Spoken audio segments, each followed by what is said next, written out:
So dear friends and students, आज हम करवाएंगे some important points of D and F block, यानी D और एफ ब्लॉक की कंपटीशन विंडो। इनको किए बिना आप ऑब्जेक्टिव के क्वेश्चन नहीं कर पाओगे। मैं ये नहीं कहता ये क्वेश्चन आएंगे, पर इनके बिना ऑब्जेक्टिव करने मुश्किल होंगे। सो ऑब्जेक्टिव में जो जो मेजर कंसेप्ट आते हैं, ये सिर्फ ऑब्जेक्टिव के क्वेश्चन नहीं है, कुछ एनसीईआरटी क्वेश्चन भी हैं। सो चाहे बोर्ड का पेपर है चाहे कंपटीशन का, इन पॉइंट को ध्यान से देखना, बहुत हेल्प करेंगे आपकी। काफ़ी पॉइंट्स हैं। सो मैंने इनकी पीडीएफ साथ में लगा दी है। सो अबाउट 70 पॉइंट्स हैं, सभी की पीडीएफ साथ में लगी है। बस समझने की कोशिश करो कि मैं क्या क्या बोल रहा हूँ। सबसे पहला क्वेश्चन है रोल्ड गोल्ड क्या होता है। रिमेंबर बेटा, 3 चीज बता दूं। रोल्ड गोल्ड में गोल्ड नहीं है, जर्मन सिल्वर में सिल्वर नहीं है, लेड पेंसिल में लेड नहीं है। सो रोल्ड गोल्ड होता है 95% कॉपर।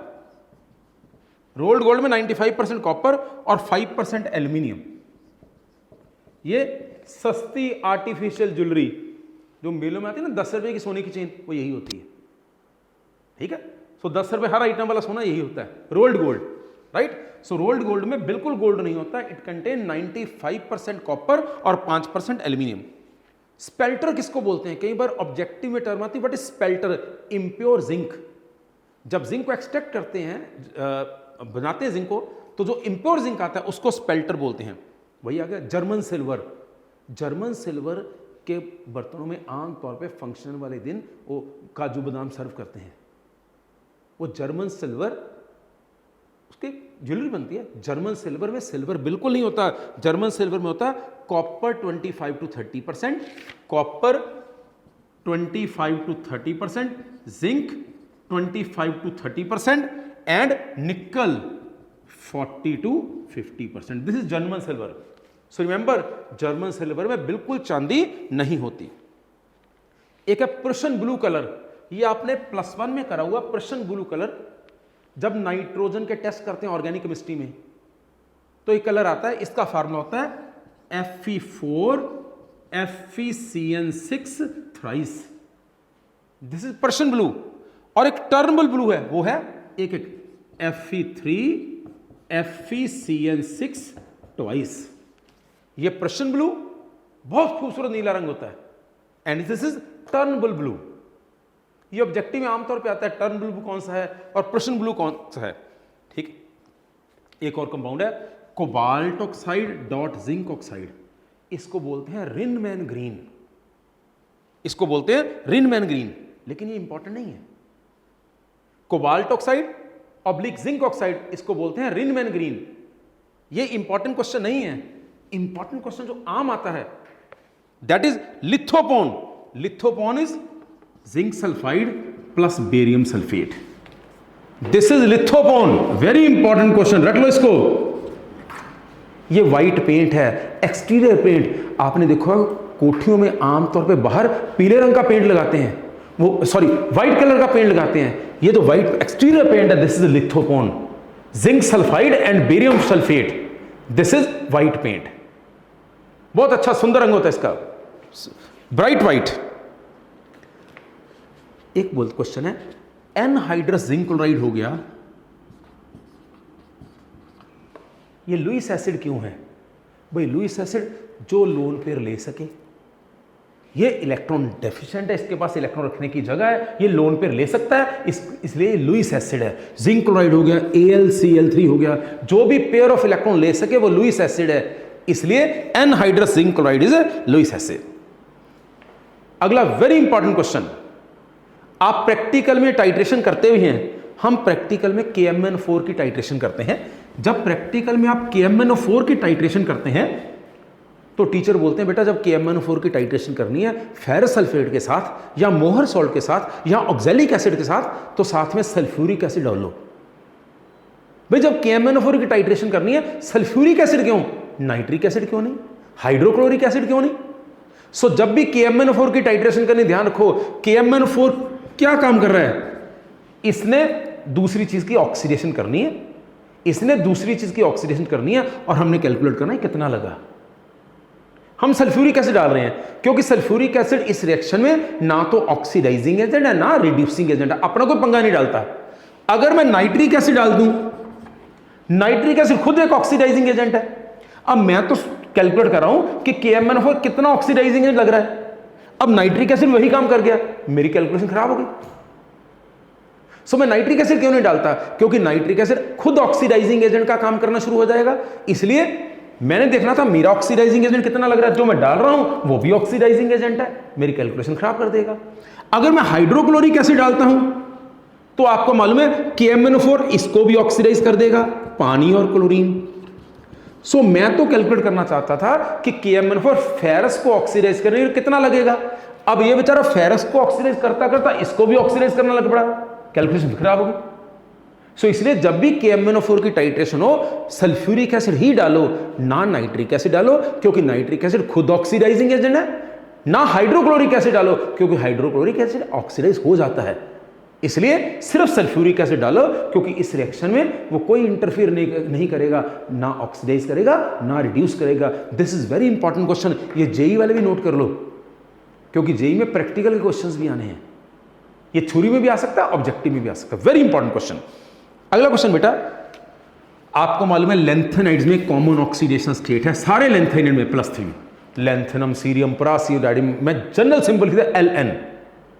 सो जब ये किसी लैंथेनाइड की ऑक्सीडेशन स्टेट +3 है, जब किसी के साथ भी रिएक्ट करेंगे +3 वाले कंपाउंड बनाएंगे।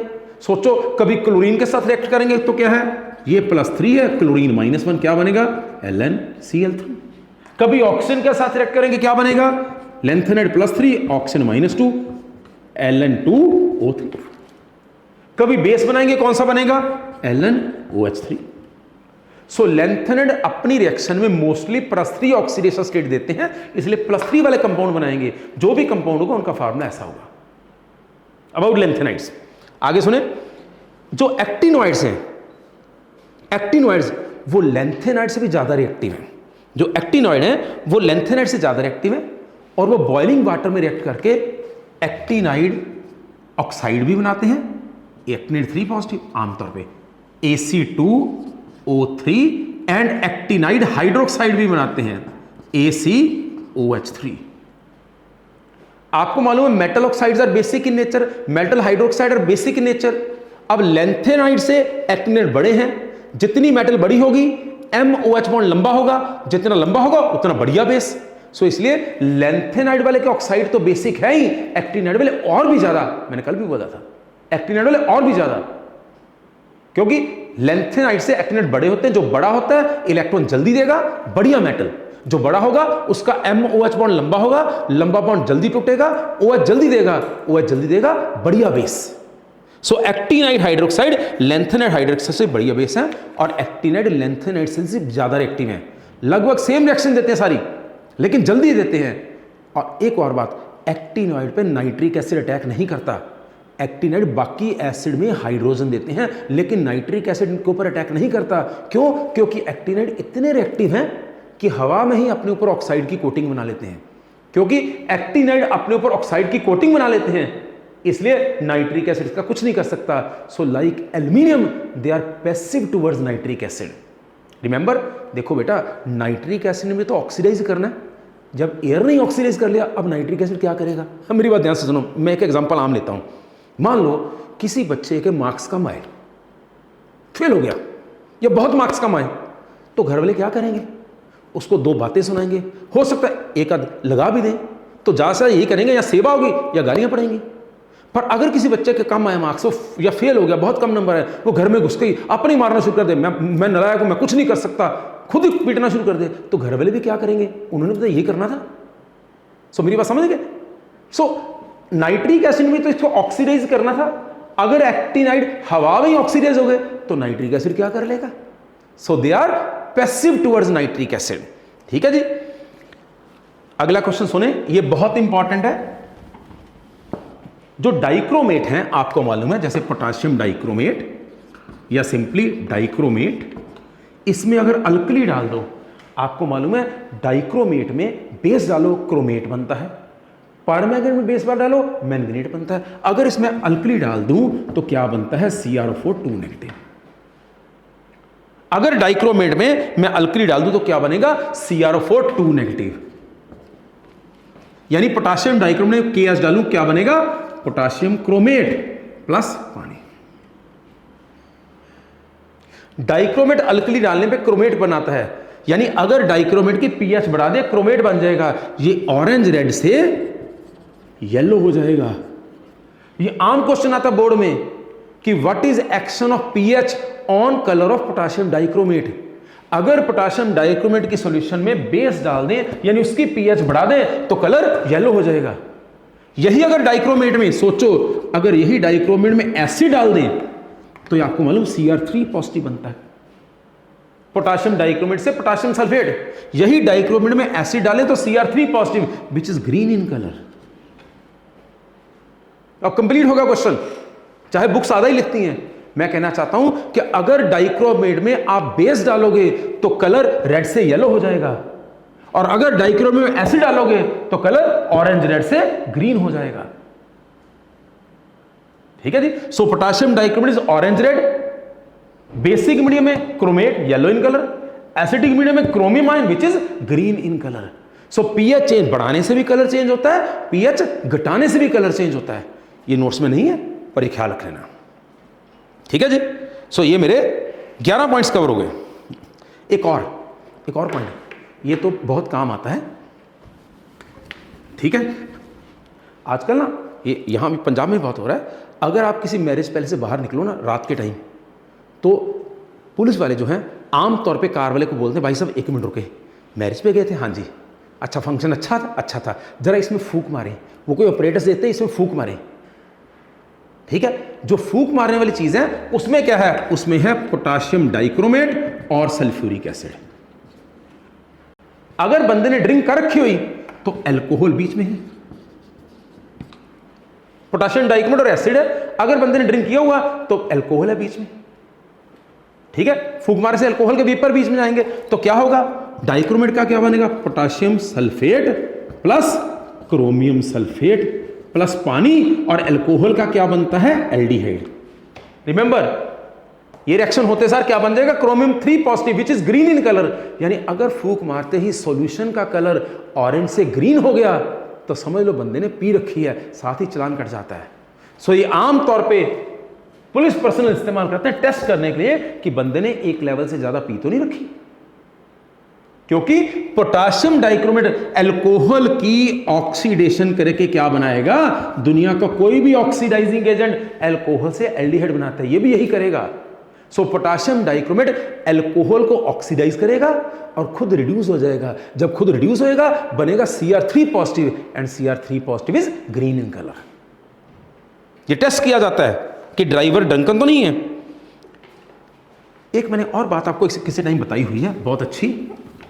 मैंने +1 में कभी बोला था कि H2O2 ये ऑक्सीडाइजिंग एजेंट भी है, ये लोगों को ऑक्सीजन देता है, नेसेंट ऑक्सीजन देता है, पर अगर इससे कोई तगड़ा आ जाए तो ऑक्सीजन ले भी लेता है।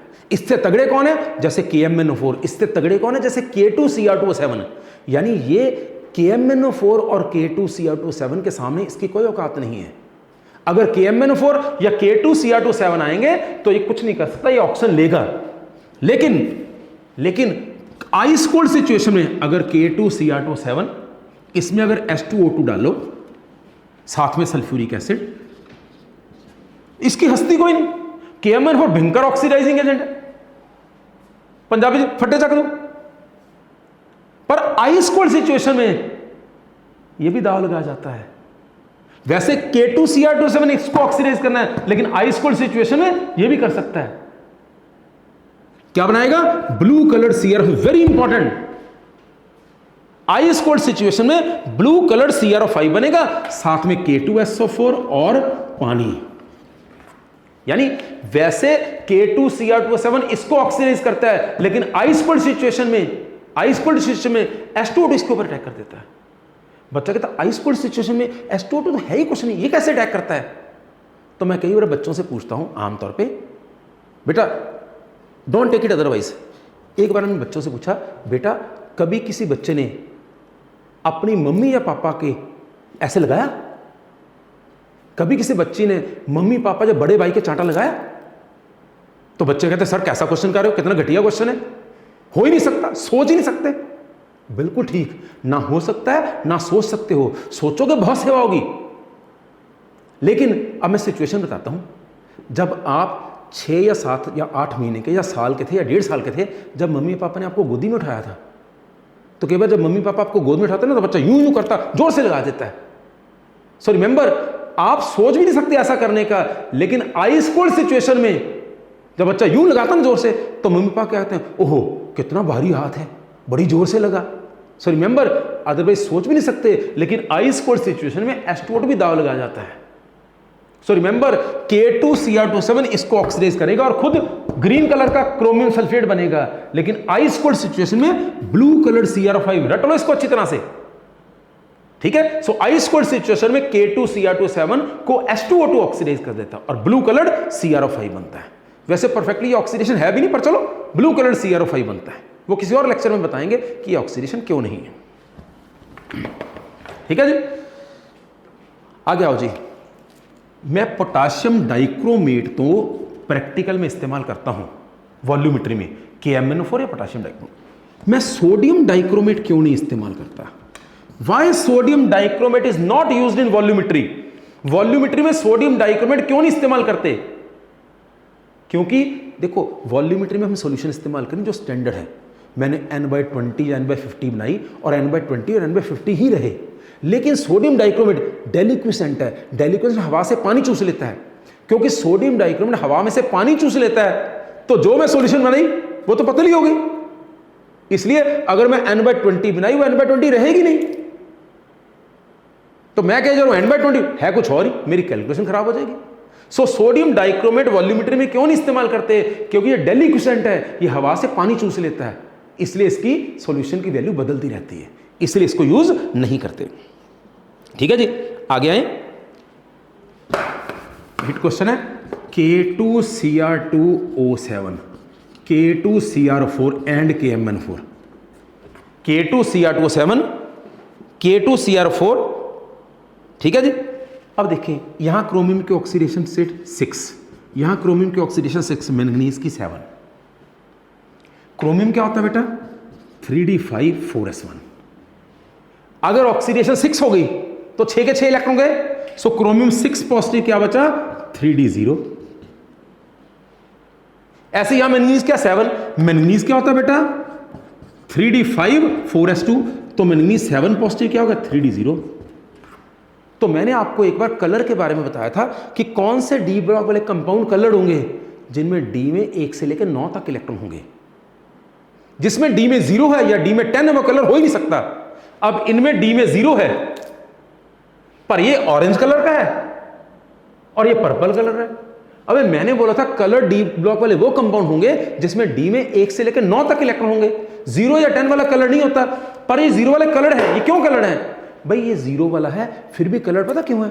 क्योंकि यहां जो ऑक्सीजन लगी ना, ऑक्सीजन अपना चार्ज, अपने इलेक्ट्रॉन इसके डी में ट्रांसफर करना शुरू कर देती है।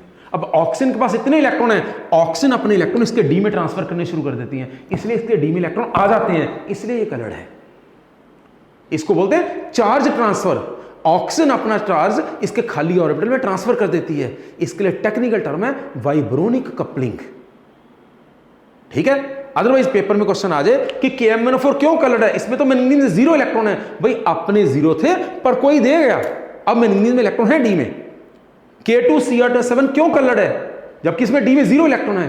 भाई अपने 0 ही थे इसके, लेकिन ऑक्सीजन अपना चार्ज इसको ट्रांसफर करना शुरू कर दिया। अगर इसके पास चार्ज आ गया तो ये कलर देना शुरू हो जाएगा। ये चार्ज ट्रांसफर है, या इसको वाइब्रोनिक कपलिंग भी बोलते हैं, ठीक है जी। सो चार्ज ट्रांसफर के कारण ऑक्सीडेशन स्टेट कम हो जाती है। आओ जी आगे। अगर KMnO4 को गर्म करें, आपको मालूम है मैंने करवाया हुआ है, अगर KMnO4 को गर्म करो ये बन जाएगा, आपको मालूम है KMnO4 को गर्म करो तब भी मैंगनेट, अल्कली डालो तब भी मैंगनेट। सो KMnO4 को गर्म किया, बन गया K2MnO4, MnO2 और ऑक्सीजन। कहते अगर और गर्म करो तो एक्सप्लोड हो सकता है, और गर्म किया तो टूट के बनाएगा K2MnO3 प्लस ऑक्सीजन। यानी KMnO4 को गर्म किया बनेगा K2MnO4, पर अगर एक्सेसिव हीटिंग करोगे तो K2MnO3 भी बन सकता है एक्सेस हीटिंग में, ठीक है बेटा। और अगर KMnO4 में रिडक्शन करो, हाइड्रोजन डाल के गर्म करो तो ये रिड्यूस कर देगा।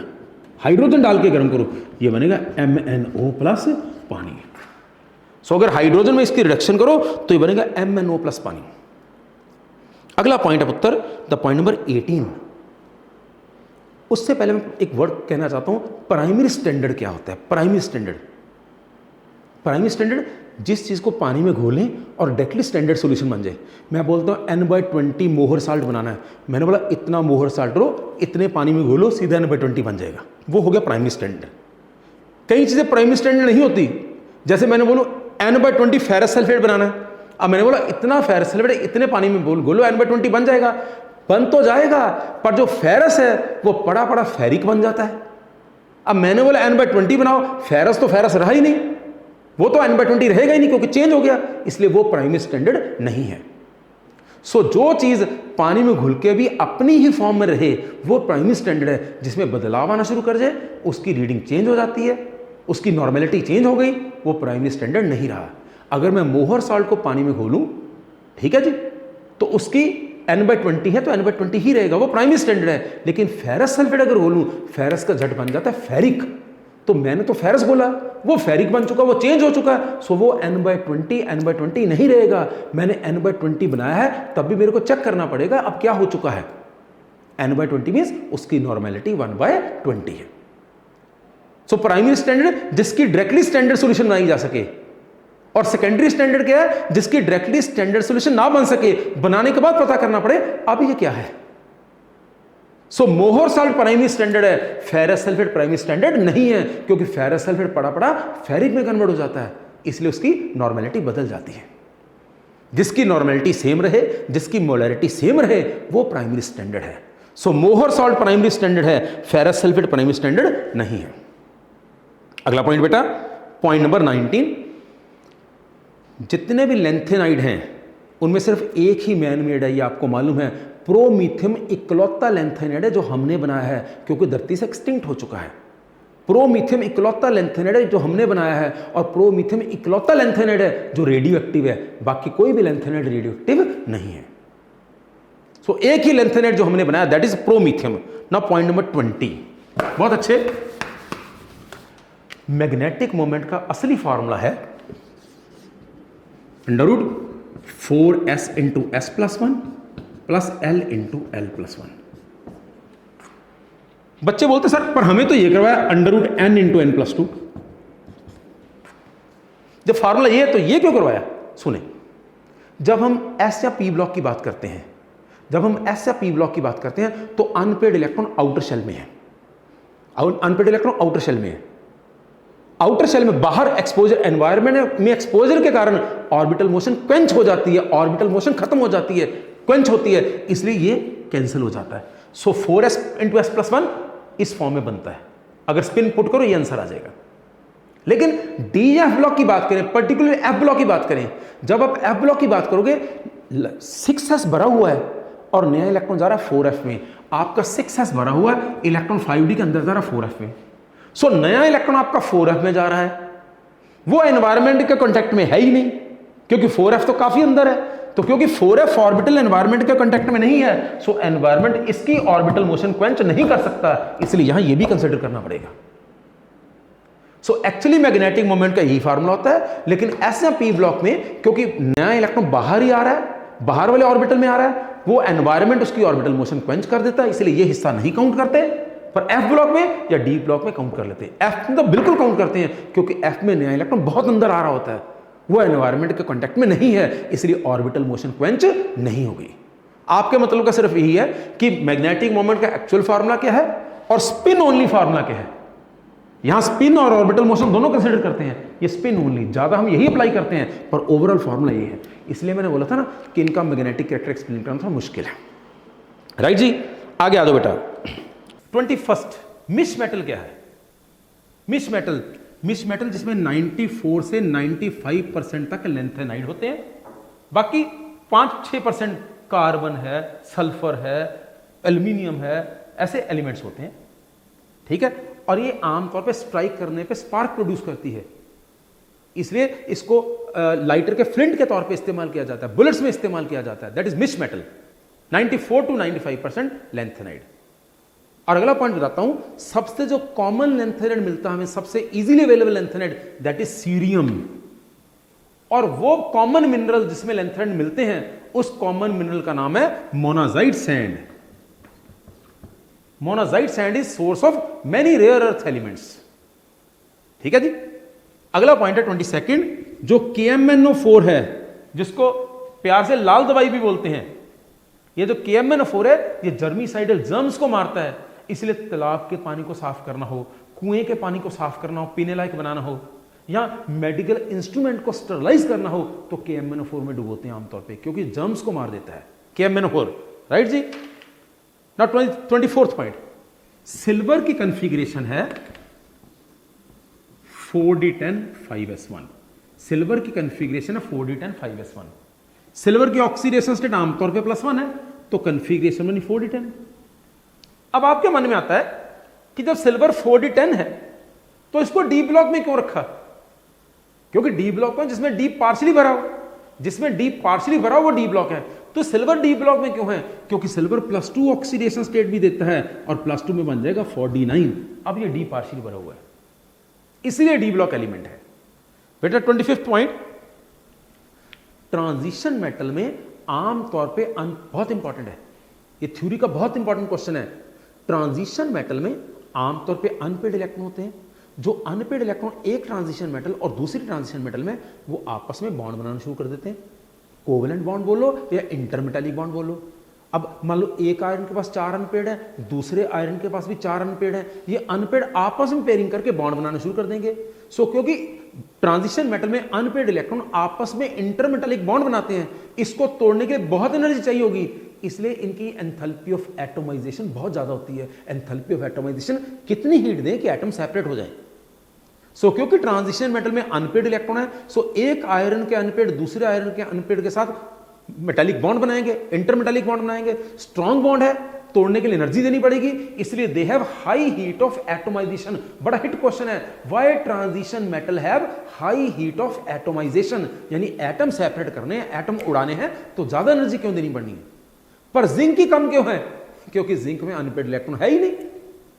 जिंक में अनपेड इलेक्ट्रॉन है ही नहीं, इसलिए इंटरमेटालिक बॉन्ड बहुत वीक होगा, जल्दी टूट जाएगा, इसलिए इसकी लो हीट ऑफ एटोमाइजेशन है। ठीक है जी।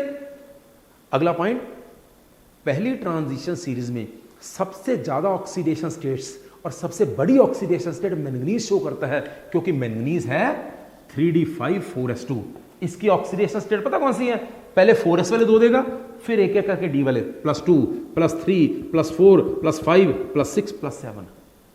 पहली ट्रांजिशन सीरीज में सबसे ज्यादा ऑक्सीडेशन स्टेट्स और सबसे बड़ी ऑक्सीडेशन स्टेट मैंगनीज शो करता है, +2 से लेके +7 तक। This was point number 26। अब मैं अगला पॉइंट करवा रहा हूं। ये बेटा ये कंपटीशन का बहुत इंपॉर्टेंट पॉइंट है। अगर किसी की E0 वैल्यू दे रखी हो, अगर किसी की E0 वैल्यू दे रखी हो, मैं 3-4 पॉइंट इकट्ठे कर रहा हूं। जैसे पॉइंट नंबर ये 27 पे इतना फोकस नहीं कर रहा, 28 पॉइंट नंबर 28 है Cr3 पॉजिटिव / Cr2 पॉजिटिव।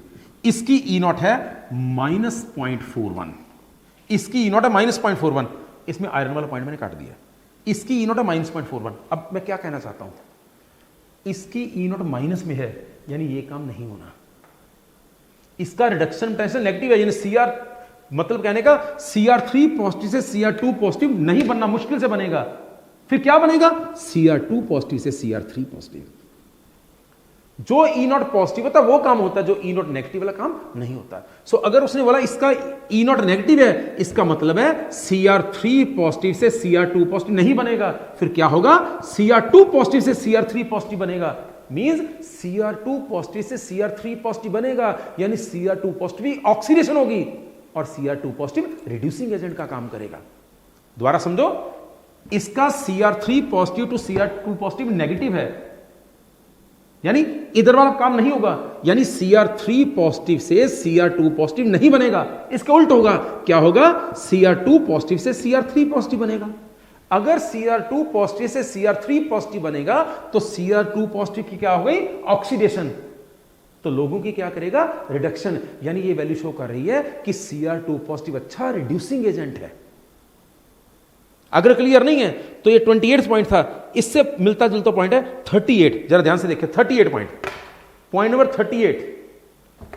वो लगे हुए पेज पे, आपके पास बुक भी है और मैंने वो अटैच भी किया पेज। पॉइंट नंबर 38 उसने लिखा है ई नॉट, ध्यान से लिखा है E naught Cr2 positive oblique Cr3 positive is positive. अब ठीक है, ये गलत है, ये मैं नहीं कर रहा, चलो E naught Cr2 positive oblique Cr3 positive is positive, यानी ये काम होगा, क्वेश्चन वही है, ये काम होगा, यानी Cr2 पॉजिटिव से Cr3 पॉजिटिव बनेगा, Cr2 पॉजिटिव से Cr3 पॉजिटिव बनेगा, यानी Cr2 पॉजिटिव की ऑक्सीडेशन होगी, Cr2 पॉजिटिव की ऑक्सीडेशन होगी, जिसकी खुद की ऑक्सीडेशन हो गई वो क्या एक्ट करता है, रिड्यूसिंग एजेंट। सो ध्यान से, Cr2 पॉजिटिव से Cr3 पॉजिटिव पॉजिटिव है, यानी Cr2 पॉजिटिव से Cr3 पॉजिटिव बनेगा, यानी Cr2 पॉजिटिव की ऑक्सीडेशन होगी, इसीलिए Cr2 पॉजिटिव रिड्यूसिंग एजेंट है। अगर अभी भी समझ नहीं लगा तो 39 पॉइंट देखो, ये बेटा ऑब्जेक्टिव के बड़े हिट क्वेश्चन है। 39 पॉइंट ध्यान से, उसने बोला E naught Mn2 positive oblique Mn3 positive is negative. मतलब क्लियर, Mn2 पॉजिटिव से Mn3 पॉजिटिव वैल्यू नेगेटिव है, यानी ये काम नहीं होना, यानी Mn2 पॉजिटिव से Mn3 पॉजिटिव नहीं बनना, उल्ट होएगा, Mn3 पॉजिटिव से Mn2 पॉजिटिव बनेगा। ध्यान से, अगर Mn3 पॉजिटिव से Mn2 पॉजिटिव बना, यानी पॉजिटिव कम हो गया, यानी Mn3 पॉजिटिव की रिडक्शन हुई, लोगों की क्या करेगा, ऑक्सीडेशन। जिसकी वैल्यू जितना ज्यादा पॉजिटिव, उसके होने के चांस उतने ज्यादा। सो ध्यान से, जिस रिएक्शन के लिए ई नॉट पॉजिटिव है वो रिएक्शन होगी, जैसे यहां ई नॉट नेगेटिव है, यानी 2 से 3 नेगेटिव नहीं होगा, यानी 3 से 2 बनेगा। मैंगनीज 3 से 2, यानी मैंगनीज की क्या हो गई, मैंगनीज 3 की क्या हो गई, रिडक्शन। ये क्या एक्ट करेगा, it will act as oxidising agent. ये क्वेश्चन कंपटीशन में आजकल बहुत आ रहे हैं, इसलिए मैंने 3 इकट्ठे करवा दिए। अब 27th उसके ऊपर आ जाओ, कहता ई नॉट Cu2 पॉजिटिव लिख Cu इज पॉजिटिव। ये पता क्या बता रहा है, ये बता रहा है Cu2 पॉजिटिव से Cu इजी बनेगा, लेकिन Cu से Cu2 पॉजिटिव नहीं बनेगा। ये कहता है Cu से Cu2 पॉजिटिव नहीं बनेगा, मुश्किल बनेगा। यानी बच्चा कहता सर बनता तो है, मैं ये कहना चाह रहा हूं कि अगर कॉपर में से 2 इलेक्ट्रॉन निकालोगे जितनी एनर्जी देनी पड़ेगी, अगर कॉपर में से 2 इलेक्ट्रॉन निकालोगे जितनी एनर्जी देनी पड़ेगी, अब वो कॉपर 2 पॉजिटिव पानी को खींचेगा, हाइड्रेशन एनर्जी बाहर निकालेगा। कॉपर से कॉपर 2 पॉजिटिव बनाने के लिए मैंने एनर्जी दी, इसने पानी को खींचा, एनर्जी बाहर निकाली। अगर कुल मिला के एनर्जी बाहर निकले तो रिएक्शन होती है, पर मैंने जब कॉपर से कॉपर 2 पॉजिटिव बनाया, मेरे को एनर्जी ज्यादा देनी पड़ी। जब कॉपर 2 पॉजिटिव ने पानी को खींचा, एनर्जी कम बाहर निकली, यानी कुल मिला के एनर्जी देनी पड़ी। सो जिसमें कुल मिला के एनर्जी देनी पड़ी वो प्रोसेस फिजिबल नहीं होती। ठीक है जी। सो मेरे कहने का मतलब, मैं नहीं कहता हो नहीं सकता, पर मैं कहना चाहता हूं कि कॉपर से कॉपर 2 पॉजिटिव स्पॉन्टेनियस प्रोसेस नहीं है, क्योंकि इसका पॉजिटिव 2 पॉजिटिव से कॉपर पॉजिटिव है, कॉपर से कॉपर 2 पॉजिटिव मुश्किल काम है, राइट। फिर आपके मन में आता, फिर कॉपर 2 पॉजिटिव सॉल्ट क्यों एग्जिस्ट करते हैं, एनर्जी देके, या हम पहले कॉपर से कॉपर 1 पॉजिटिव बनाते हैं, फिर कॉपर 1 पॉजिटिव से कॉपर 2 पॉजिटिव। यानी 10वीं के बाद सीधी +2 नहीं की जा सकती, पहले +1 करो फिर +2 करो, राइट। आओ जी आगे, 27 28 हो गया। अब अगला क्वेश्चन 29 ऐसे ही, कॉपर 1 पॉजिटिव को एनर्जी दें फिर कॉपर 2 पॉजिटिव बनता है। आगे देखिए, मैंने बोला था कॉपर से कॉपर 2 पॉजिटिव नहीं बनेगा, अभी बोलता कॉपर 1 पॉजिटिव को एनर्जी दे कॉपर 2 पॉजिटिव बनेगा। ये क्यों बनेगा, क्योंकि कॉपर 1 पॉजिटिव से इलेक्ट्रॉन बाहर निकाल के मैंने कुछ एनर्जी दी, जब कॉपर 2 पॉजिटिव बन गया उसने कहीं पानी को खींचा, एनर्जी बाहर निकाली। जब कोई आयन पानी को खींचता है, एनर्जी बाहर निकलती है, उसको बोलते हैं हाइड्रेशन एनर्जी। सो जब कॉपर 1 पॉजिटिव को मैंने एनर्जी दी, इतनी एनर्जी लग गई, जो कॉपर 2 पॉजिटिव बना उसने पानी को खींचा, उससे भी ज्यादा एनर्जी बाहर निकल गई। सो जितनी मैंने एनर्जी दी उससे ज्यादा बाहर निकल गई, इसलिए यह काम हो जाएगा। यानी कॉपर से कॉपर 2 पॉजिटिव में खर्चा ज्यादा है, कॉपर 1 पॉजिटिव से कॉपर 2 पॉजिटिव में कमाई ज्यादा है। मेरी बात समझ गए। सो कॉपर से अगर कॉपर 2 पॉजिटिव बनाओगे तो 2 इलेक्ट्रॉन बाहर निकालने, एनर्जी देनी ज्यादा पड़ेगी, और ये पानी को खींच के कम एनर्जी रिलीज करेगा, इसलिए वो काम नहीं होगा। कॉपर 1 पॉजिटिव से कॉपर 2 पॉजिटिव क्यों बनता है, क्योंकि कॉपर 1 पॉजिटिव से इलेक्ट्रॉन बाहर निकालने के लिए एनर्जी देनी पड़ी, कॉपर 2 पॉजिटिव ने पानी को खींचा, एनर्जी बाहर निकली, अब बाहर ज्यादा निकली, देनी कम पड़ रही है। ठीक है जी, इसलिए हो गया। आगे सुनो, एक थी लेंथेनाइड कॉन्ट्रैक्शन। लैंथेनाइड सीरीज में साइज कम होता है। एक है एक्टिनाइड कॉन्ट्रैक्शन, अगर आप एक्टिनाइड सीरीज में जाओगे तब भी साइज कम होगा, और एक्टिनाइड कॉन्ट्रैक्शन लैंथेनाइड से भी ज्यादा है, यानी लैंथेनाइड सीरीज में जाओगे साइज कम होगा, एक्टिनाइड सीरीज में और भी कम होगा। एक्टिनाइड कॉन्ट्रैक्शन ज्यादा क्यों है? क्योंकि 4F तो फिर भी स्क्रीन करता है, 5F और भी कम स्क्रीन करता है, यानी 5F का शील्डिंग इफेक्ट और भी पुअर है, इसलिए एक्टिनाइड कॉन्ट्रैक्शन और भी ज्यादा होगी। यानी लैंथेनाइड सीरीज में लेफ्ट से राइट जाओगे साइज कम होगा, एक्टिनाइड सीरीज में जाओगे ज्यादा कम होगा। ठीक है जी, आओ जी। एक है मैंगनीज 2 पॉजिटिव। मैं पहले बोलता हूं मैंगनीज क्या है।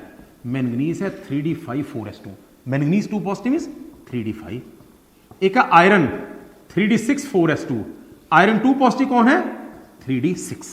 ये कन्फिग्रेशन आ गई। ठीक है, अब बोलता कौन ज्यादा स्टेबल है, मैंगनीज 2 पॉजिटिव ज्यादा स्टेबल है कि आयरन 2 पॉजिटिव? भाई मैंगनीज हाफ फिल्ड है, empty, half filled and filled are always stable, इसलिए हाफ फिल्ड। अब मैंने जो बोला एम्प्टी, हाफ फिल्ड और फिल्ड ऑलवेज स्टेबल, तो मेरे को क्वेश्चन याद आ गया। जब हम करवाते हैं एक्टिनाइड की कन्फिग्रेशन तो हम बोलते हैं actinium 7s2 6d1, 7s2 6d1। हम बोलते हैं इसके बाद अगले 14 इलेक्ट्रॉन 5F में जाएंगे, लेकिन थोरियम हम लिखते हैं 7s2 6d2। अब बच्चा बोलता है सर 62 लिख दिया आपने, 5F में इलेक्ट्रॉन क्यों नहीं भेजा? क्योंकि 5F 0 हो या 7 हो या 14 हो, मोर स्टेबल होता है। तो एक्टिनाइड की कन्फिग्रेशन 62 क्यों रह गई? 61 5F क्यों नहीं बनी? क्यों? क्योंकि F एम्प्टी स्टेबल होता है, स्टेबिलिटी के कारण ऐसा हुआ है। कभी रीजन आ जाए तो, वैसे सिलेबस में नहीं है। चलो, कोई पूछे सर Mn2 पॉजिटिव ज्यादा स्टेबल है कि Fe2 पॉजिटिव? भाई Mn2 positive half field configuration है, सो Mn2 positive is more stable Fe2 positive के मुकाबले में। Now next point number 32।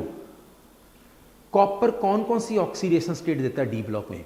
Copper की 2 ही ऑक्सीडेशन स्टेट है, +1 और +2। वैसे तो +1 ही बनाता है, पर एक बार +1 बन गया फिर वो +2 में भी कन्वर्ट हो सकता है, क्योंकि +1 से +2 में कन्वर्ट करने के लिए जितनी एनर्जी हम देते हैं, +2 पानी खींच के उससे ज्यादा एनर्जी वापस कर देता है। सो कॉपर की 2 ऑक्सीडेशन स्टेट है, copper +1 and copper +2। Question number 33। एक क्वेश्चन था ऑब्जेक्टिव में, कौन सा ऑक्सोमेटेलिक एनायन है?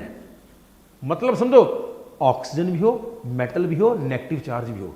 कौन सा ऑक्सोमेटेलिक एनायन है मैंगनीज का, जिनमें मैंगनीज का चार्ज +7 है? कि MnO4 यानी MnO4 1 negative. MnO4 1 negative oxygen भी है, मेटल भी है, एनायन भी है, और इसमें मैंगनीज की ऑक्सीडेशन स्टेट 7 है। So MnO4 1 negative is oxometallic anion where manganese has oxidation state +7। ठीक है जी, आगे दो बेटा क्वेश्चन 34। ध्यान से सुने। सल्फर की ज्यादा से ज्यादा ऑक्सीडेशन स्टेट कौन सी है? +7। मैंगनीज 6, मैंगनीज की क्या है? +7। क्रोमियम की क्या है? +6। मैं करवाना क्या चाहता हूं? मैं कहना चाहता हूं जब कोई एलिमेंट कई ऑक्सीडेशन स्टेट देता है, ज्यादा ऑक्सीडेशन स्टेट उतने इलेक्ट्रॉन देने हैं।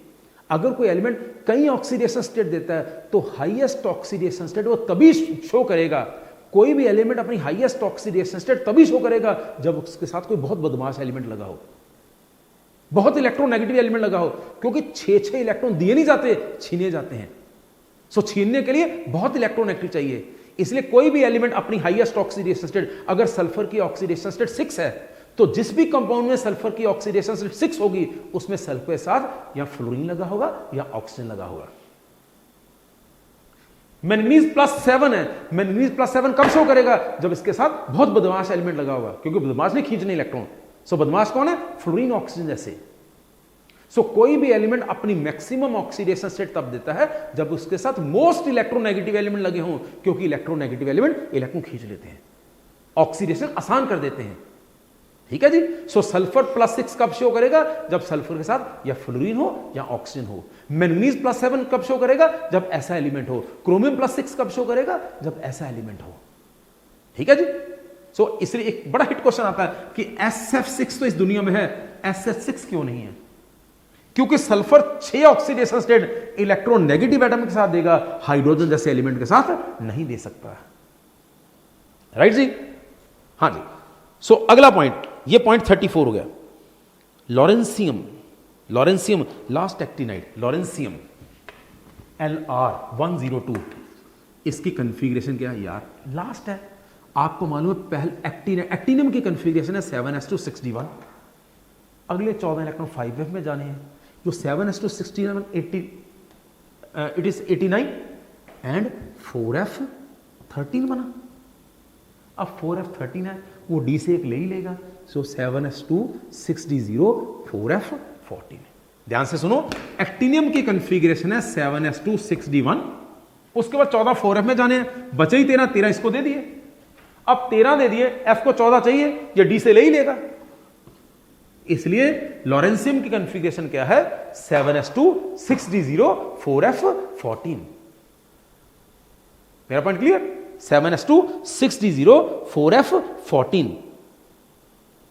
अगला पॉइंट देखें, सीरियम 3 पॉजिटिव, कहता है इसकी मैग्नेटिक मोमेंट क्या हुई, spin only. Cerium, cerium is 58। आपको मालूम है 58 की कन्फिग्रेशन को, या 57 आपको मालूम है लेंथेनम 6s2 5d1, अगला इलेक्ट्रॉन चलेगा 4f में, यानी 4f1 5d1 6s2।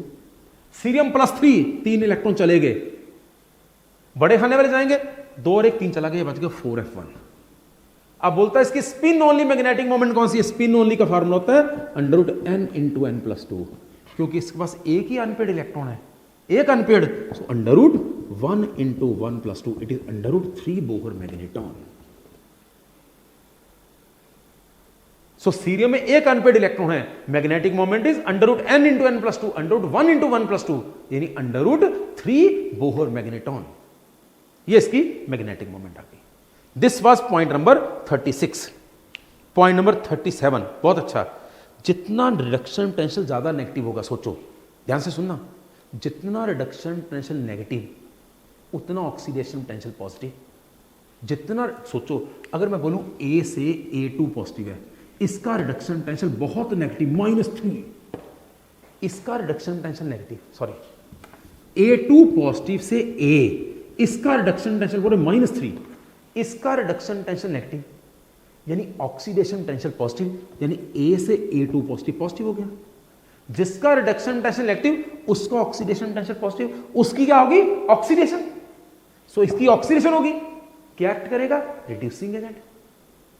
सो A2 पॉजिटिव से A, रिडक्शन पोटेंशियल नेगेटिव, यानी उल्ट ऑक्सीडेशन पोटेंशियल पॉजिटिव, यानी A की ऑक्सीडेशन होगी। तो क्योंकि A की ऑक्सीडेशन होगी, it act as reducing agent. बच्चे कहते क्या बोल रहे हो, A की ऑक्सीडेशन हो रही, वो रिड्यूसिंग एजेंट क्यों। जिसकी खुद की ऑक्सीडेशन हुई वो लोगों की रिडक्शन करेगा। मैं एग्जांपल से बताता हूं, हमेशा बताता हूं आपको। मान लो आपको सड़क पे एक बच्चा नजर आ गया, वो आपसे पैसे मांग रहा है, आपने 10 रुपए दे दिए। अब 10 रुपए देके आप क्या बन गए, दानी। बच्चा क्या बन गया, भिखारी। यानी आपने 10 रुपए दिया, आप दानी बन गए, बच्चा बन गया भिखारी। लेकिन इसको उल्टा सोचो, आप 10 रुपए देके खुद दानी बने, लेकिन किसी को क्या बनाया, भिखारी। सो आप 10 रुपए देके भिखारी बनाने वाले एजेंट बन गए। सो जिसकी खुद की ऑक्सीडेशन होती है, लोगों की वो रिडक्शन करता है। मेरी बात समझ गए। सो ध्यान से, अगर किसी का रिडक्शन पोटेंशियल नेगेटिव है, A2 पॉजिटिव से A नेगेटिव है, सो A से A2 पॉजिटिव होगा, यानी ऑक्सीडेशन पोटेंशियल पॉजिटिव होगा, यानी इसकी क्या होगी, ऑक्सीडेशन, और लोगों की क्या करेगा, रिडक्शन। पॉइंट क्लियर है मेरा। सो जिसका रिडक्शन पोटेंशियल नेगेटिव है उसका ऑक्सीडेशन पोटेंशियल पॉजिटिव होगा, उसकी खुद की ऑक्सीडेशन होगी, इसलिए क्या एक्ट करेगा, अच्छा रिड्यूसिंग एजेंट एक्ट करेगा। ठीक है जी। सो 38 39 पॉइंट करवा ही चुके हैं। Now point number 40। Now point number 40, ध्यान से देखो बेटा। पॉइंट नंबर 40, एक कोई रिएक्शन लिखी है, सिर्फ ये देखो, रिएक्शन को देखो, रिएक्शन लिखी हुई है, हमने करनी नहीं है। CrO4 3 negative plus 8H positive give CrO4 2 negative plus Cr3 positive plus पानी। ध्यान से देखें, यहां क्रोमियम की ऑक्सीडेशन स्टेट देखें, यहां आएगी 5, यहां क्रोमियम की ऑक्सीडेशन आ रही 6 और ये आ रही 3। गौर से देखें, क्रोमियम 5 से 6 भी हो रहा है, यानी ये क्या हो गई, ऑक्सीडेशन।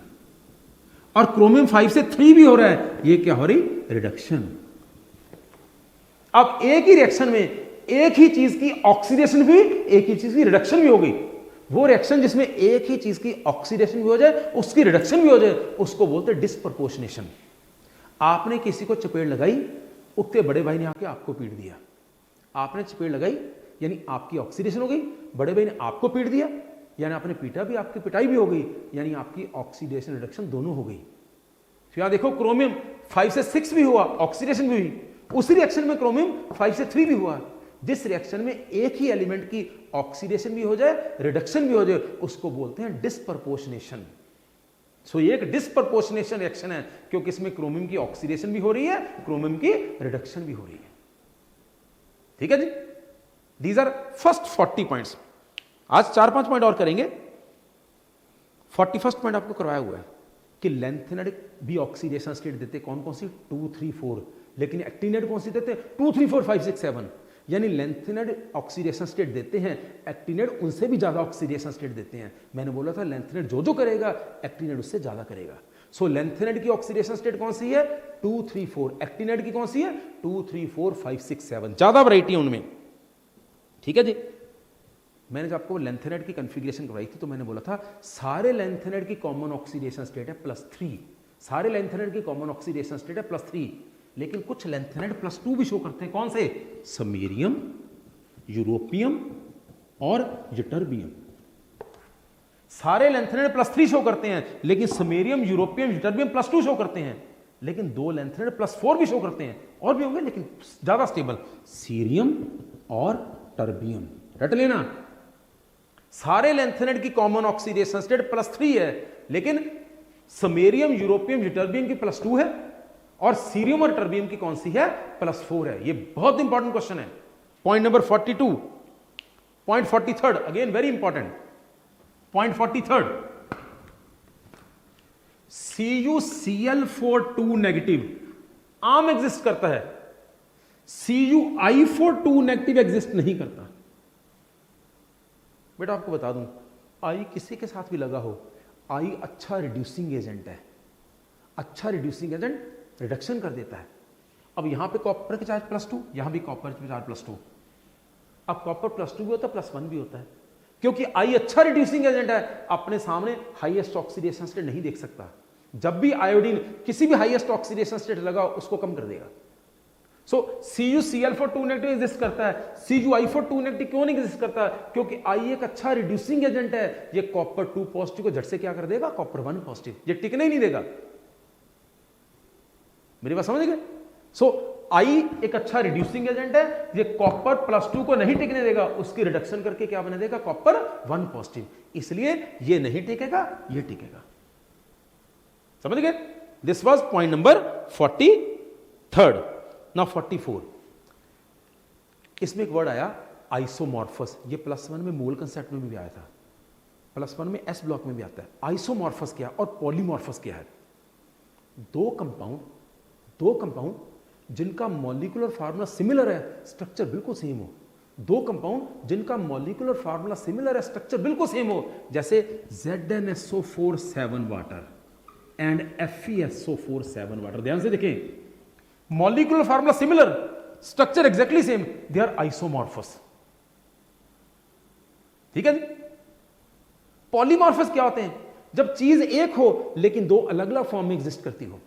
जब चीज एक हो, दो अलग अलग फॉर्म में एग्जिस्ट करती हो, दैट इज पॉलीमॉर्फिक। ठीक है जी, राइट। सो जिंक सल्फाइड दो अलग अलग फॉर्म है। आपको मालूम है, एक स्फेलेराइट है, एक वुडजाइट है। जब एक चीज एक से ज्यादा फॉर्म में एग्जिस्ट करे तो पॉलीमॉर्फिक। एक बंदा, मैं नाम नहीं लूंगा, पुरानी बात है, अब ही इज नो मोर। वो क्या था कि दिन में तो आदमियों के जैसे कपड़े डाल के घूमता था, लेकिन जैसे ही शाम पड़ी, रात पड़ी, उसने साड़ी डाल लेनी, सुर्खी बिंदी लगा लेनी। नॉन पर्सनैलिटी थी। किसी ने पूछा, यार तो दिन के time you are like a male और रात के time you are like a female. कहता मेरी मर्जी। सो पॉलीमॉर्फिक, किसी टाइम कुछ है, किसी टाइम कुछ है। जब एक ही चीज एक से ज्यादा फॉर्म में एग्जिस्ट करे तो पॉलीमॉर्फिक। जब दो अलग अलग चीजें एक ही फॉर्म में एग्जिस्ट करे, that is called isomorphic. Zinc sulphate 7 water और FeSO4 7 वाटर, दो अलग अलग हैं, स्ट्रक्चर फॉर्मूला सिमिलर, स्ट्रक्चर बिल्कुल same, they are isomorphic. Iso mean same, morphic mean morphology. अब question number 45, point number 45, D block में इकलौता सिंथेटिक एलिमेंट जो हमने बनाया उसका नाम है technetium. Technetium is the only synthetic element in D block. D block में एक ही एलिमेंट जो हमने बनाया दैट इज टेक्नीशियम। लेंथेनाइड में एक ही जो हमने बनाया दैट इज प्रोमीथियम।